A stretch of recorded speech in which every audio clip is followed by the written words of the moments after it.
आकाशवाणी भोपाल से प्रस्तुत हैं प्रादेशिक समाचार।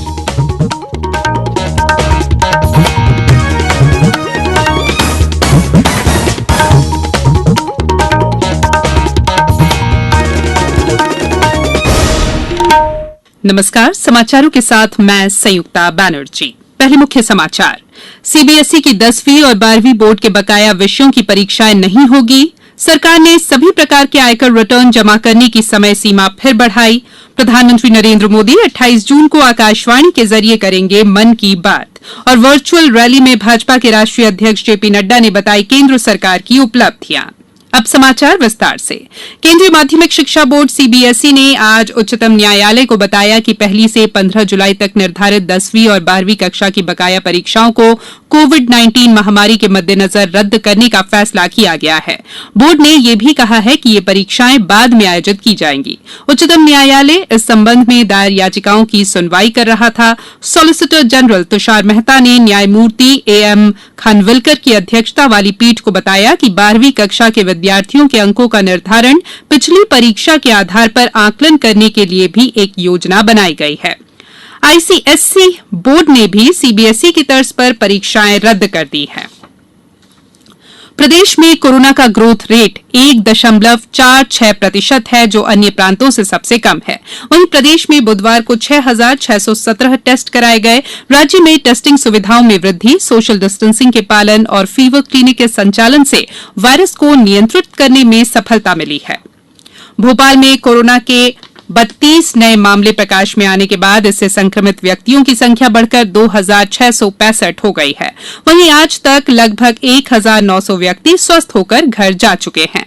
आज 22 और व्यक्ति अपने घरों के लिए रवाना हुए। शहडोल जिले में कोरोना के 3 नए मरीज मिले हैं। उज्जैन जिले में अब तक 837 कोरोना संक्रमित व्यक्ति पाए गए हैं, जिनमें से 724 को इलाज के बाद घर भेज दिया गया है।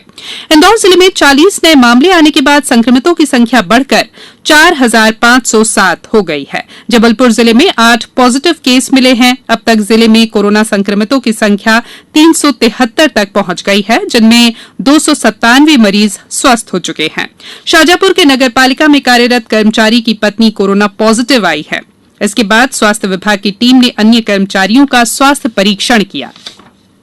वंदे भारत के मिशन के तहत कोरोना संक्रमण के कारण विदेशों से भारतीयों को स्वदेश लाने का अभियान जारी है। आज इंदौर के देवी अहिल्याबाई विमानतल पर शारजाह और किर्गिस्तान से 2 विमान भारतीयों को लेकर पहुंचे। शारजाह से एयर अरेबिया की फ्लाइट से 158 यात्री इंदौर पहुंचे। इनमें से इंदौर के 66 यात्री हैं। सभी यात्रियों को 7 दिनों के लिए संस्थागत क्वारंटीन किया गया है। वहीं किर्गिस्तान से भी 148 यात्री इंदौर पहुंचे। इनमें अधिकांश विद्यार्थी हैं। कोरोना संक्रमण से बचाव के लिए इंदौर के देवी अहिल्याबाई अंतर्राष्ट्रीय विमानतल पर ऐसी मशीन लगाई गई है जो लोगों को निर्धारित 1 मीटर की दूरी का पालन नहीं करने पर चेतावनी देती है। इंदौर के सांसद शंकर लालवानी ने कहा कि इंदौर अपने आप में पहला शहर है जहां हवाई अड्डे पर आधुनिक तकनीक का इस्तेमाल कर शारीरिक दूरी बनाने की व्यवस्था की गई है। मशीन के बारे में इंदौर विमानतल की निदेशक अरिमा सान्याल ने आकाशवाणी को बताया कि ये मशीन यात्रियों को दूरी बनाकर कोरोना से सुरक्षित रहने का संदेश देती है। ये एक सेंसर बेस्ड और आर्टिफिशियल इंटेलिजेंस बेस्ड एक सिस्टम है जो सेंसर से अगर यात्री के बीच में 1 मीटर अर्थात 3 फीट की दूरी से कम हो जाती है तो अलार्म बजती है और अलार्म के साथ साथ एक आवाज भी, ये अंग्रेजी और हिंदी में कहते हैं, आप दूरी बना के रखें, आप सुरक्षित रहे। ये बेसिकली हम प्रवेश द्वार में जो यात्री प्रवेश करते हैं अभी वहाँ हमने लगाया। ये जो सिस्टम है हमारे इंदौर की स्टार्टअप रिसर्व टेक्नोलॉजीज ने निर्माण किए हैं। केंद्रीय प्रत्यक्ष कर बोर्ड ने वर्ष 2018-19 के लिए मूल और संशोधित आयकर रिटर्न दाखिल करने की समय सीमा इस साल 31 जुलाई तक बढ़ा दी है। बोर्ड ने वर्ष 2019-20 का आयकर रिटर्न दाखिल करने की समय सीमा 30 नवंबर तक बढ़ाई है। कोविड महामारी के कारण आवेदकों को हो रही कठिनाइयों को ध्यान में रखते हुए ये फैसला किया गया है। बोर्ड ने पैन को आधार से जोड़ने की तारीख अगले साल 31 मार्च तक बढ़ा दी है।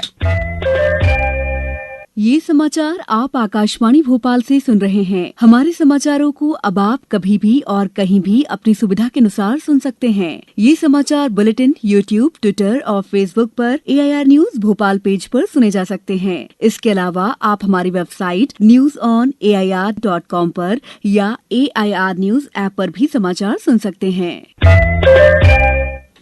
ब्रेक के बाद समाचारों में एक बार फिर आपका स्वागत है। प्रधानमंत्री नरेंद्र मोदी इस रविवार 28 जून को सवेरे 11 बजे आकाशवाणी से मन की बात कार्यक्रम में लोगों के साथ अपने विचार साझा करेंगे। श्री मोदी ने इसके लिए लोगों से विचार आमंत्रित किए हैं। श्रोता 1800117800 नंबर पर डायल कर अपने संदेश रिकॉर्ड करा सकते हैं या लिखित रूप में नमो ऐप ओपन फोरम पर भेज सकते हैं। इसके अलावा 1922 नंबर पर मिस्ड कॉल देकर और SMS से प्राप्त लिंक को फॉलो करके भी सीधे सुझाव दिए जा सकते हैं। भारतीय जनता पार्टी के राष्ट्रीय अध्यक्ष JP नड्डा की आज मध्य प्रदेश में वर्चुअल रैली हुई। इस मौके पर प्रधानमंत्री नरेंद्र मोदी के 1 वर्ष के कार्यकाल के कामों के बारे में बताया गया। मुख्यमंत्री शिवराज सिंह चौहान सहित कई अन्य पार्टी नेताओं ने इसमें भाग लिया। प्रधानमंत्री नरेंद्र मोदी ने आपातकाल के दौरान यातना के शिकार लोगों को आज नमन किया। श्री मोदी ने कहा कि 45 वर्ष पहले देश पर थोपे गए आपातकाल का उस समय लोगों ने कड़ा विरोध किया और देश के लोकतंत्र की रक्षा के लिए लड़ाई लड़ी और यातनाएं भी सही। केंद्रीय गृह मंत्री अमित शाह ने अपने एक ट्वीट में कहा कि आपातकाल के दौरान गरीबों और वंचितों को प्रताड़ित किया गया। वहीं सूचना और प्रसारण मंत्री प्रकाश जावड़ेकर ने नई दिल्ली में कहा कि कांग्रेस ने एक परिवार को बचाने के लिए 25 जून 1975 को आपातकाल लागू किया था। मुख्यमंत्री शिवराज सिंह चौहान ने प्रदेश भाजपा कार्यालय में आपातकाल पर लगी प्रदर्शनी का उद्घाटन किया। इस मौके पर प्रदेश भाजपा अध्यक्ष BD शर्मा भी मौजूद थे। अब बात मौसम की। पूरे प्रदेश में मानसून का असर नजर आने लगा है। इससे लोगों को गर्मी और उमस से निजात मिली है।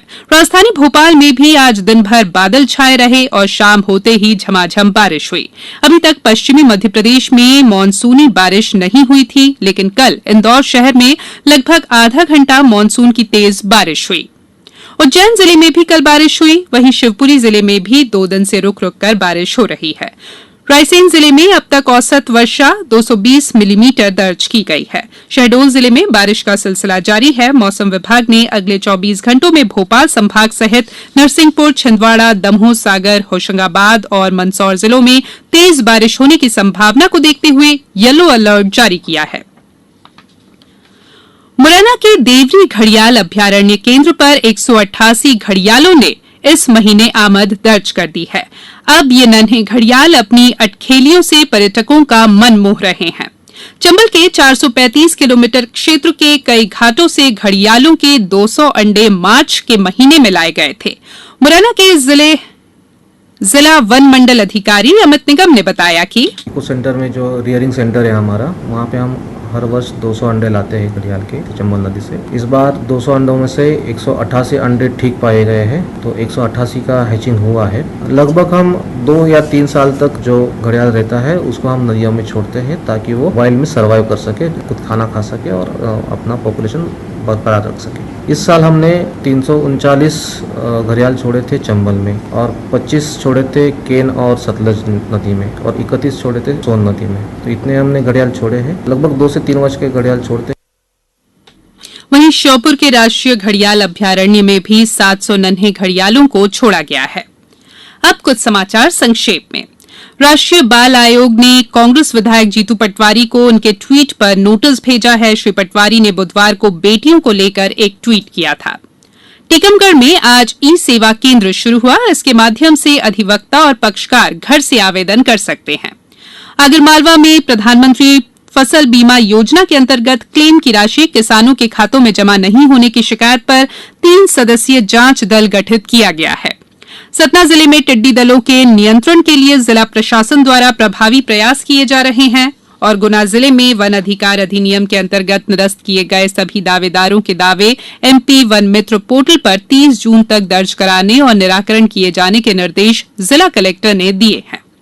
अंत में बुलेटिन के मुख्य समाचार एक बार फिर। CBSE की 10वीं और 12वीं बोर्ड के बकाया विषयों की परीक्षाएं नहीं होगी। सरकार ने सभी प्रकार के आयकर रिटर्न जमा करने की समय सीमा फिर बढ़ाई। प्रधानमंत्री नरेंद्र मोदी 28 जून को आकाशवाणी के जरिए करेंगे मन की बात। और वर्चुअल रैली में भाजपा के राष्ट्रीय अध्यक्ष जेपी नड्डा ने बताई केंद्र सरकार की उपलब्धियां।